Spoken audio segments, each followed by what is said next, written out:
Welcome to the first in an 8-video series designed to introduce you to the rules and regulations used in alpine racing. Through the video series, we hope to give you base level understanding of the rules and regulations and how they are applied in army competitions, signpost you to where you can find the detail, ensure racing is as safe as it can be for all those involved, help you to understand where the rules offer you and your team opportunity, and lastly, to help you avoid some of the mistakes made by inexperienced racers and teams. With all this in mind, the understanding you'll gain from the video series should help you perform to the best of your ability as an individual and as part of your unit team. In the remainder of this video, we will give you an overview of the video series, introduce you to the different sources of our rules and regulations, and talk you through the different levels of competition you may be involved in as an infantry racer. Before we talk through the overview of the video series, it's worth pointing out 3 quick points.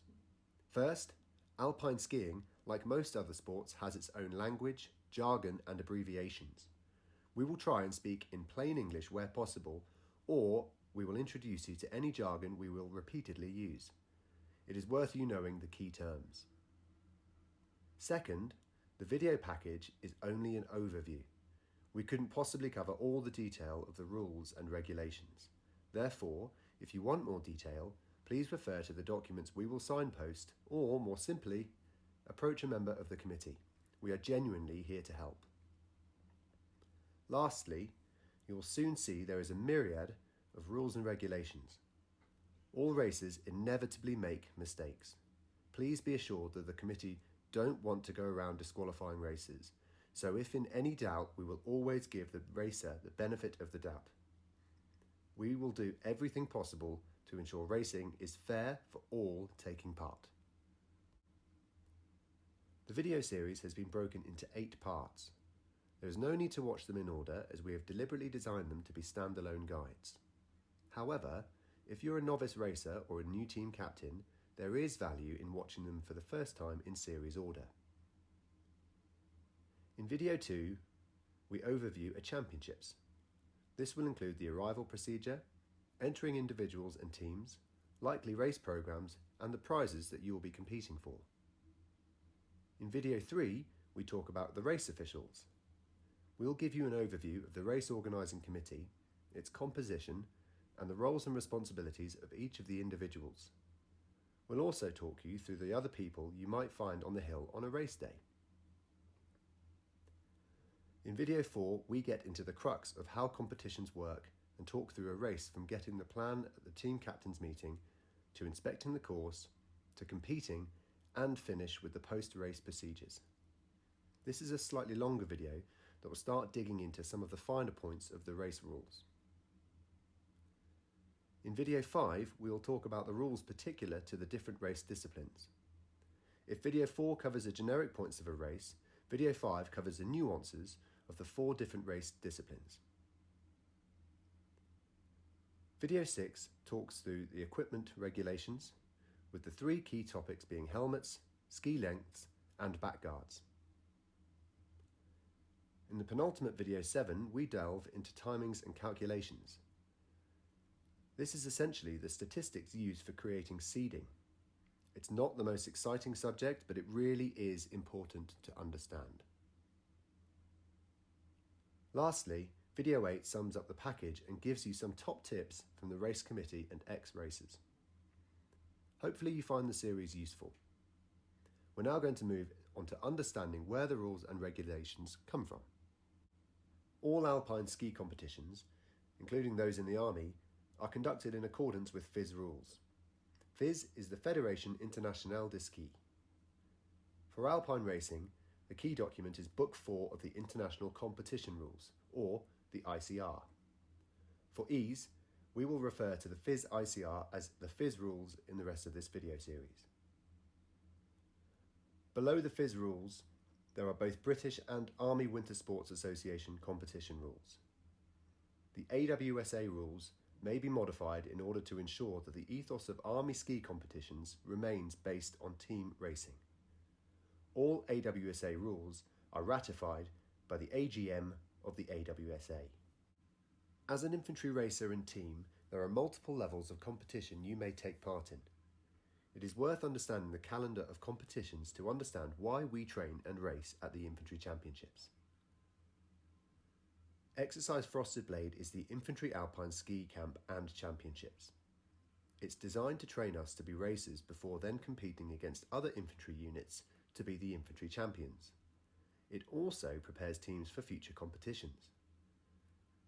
In the wider army, exercises like Frosted Blade are referred to as a corps camp and championships. While we are here in Val d'Isère, other corps are spread across Europe training and competing internally. We will talk in video 2 about the prizes and titles we race for here on Frosted Blade. Following the corps championships, each January, unit teams from across the army compete in the qualifying championships.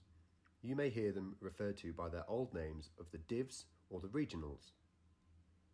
There are 2 separate qualifying championships run concurrently. Exercise Pipe Down in Le Contamine and Exercise Spartan Hike in Serre Chevalier. Both cater for Alpine and Nordic racing and have the primary aim of allowing the best individuals and teams to qualify for the Army Championships. In Alpine racing, roughly the top 100 male competitors and top 15 to 20 female competitors from across both championships will qualify. If a unit team gets 3 races in the top 100, then routinely they will be allowed to take the 4th member of their team forward to race as a team at the Army Championships. In addition to racing for qualification at the qualifying championships, there is a wide range of team and individual prizes available. The Army Championships, Exercise Lions Challenge, is a blue ribbon event of the Army sporting calendar. It takes place in late January each year in Serre Chevalier. The primary purpose is to crown the Army individual and team champions. However, it also serves 2 other important purposes. First, it enables an inter-corps team competition. This will see the best 6 racers across the infantry compete for the infantry as well as their unit. This is a highly competitive element of the championships, hence the prestige of being selected for the infantry squad. We won this title in 2017 and are routinely in the top 3. We want to win it again this year. Second, the form of races at the Army Championships is used to select the best 10 men and 8 to 10 ladies to compete for the Army at the Inter-Services Championships. 8 infanteers have raced for the Army in the past 10 years. The Inter-Services Snow Sports Championships takes place in Meribel in early February and sees the Army compete against the Navy and the RAF. Racers compete as individuals and for their service team. It's an extremely high standard, and often the services teams race against teams from foreign militaries and/or the British junior team. Those that excel at combined services may then be selected for the services team for the ultimate level of competition, the British National Championships. At this stage, most skiers have raced internationally before, but don't let that discourage you. A junior NCO from the Royal Signals who learnt to race in the Army has now raced at the national level twice. That concludes video 1. We hope you find the rest of this series useful and wish you the best of luck in all the championships you take part in.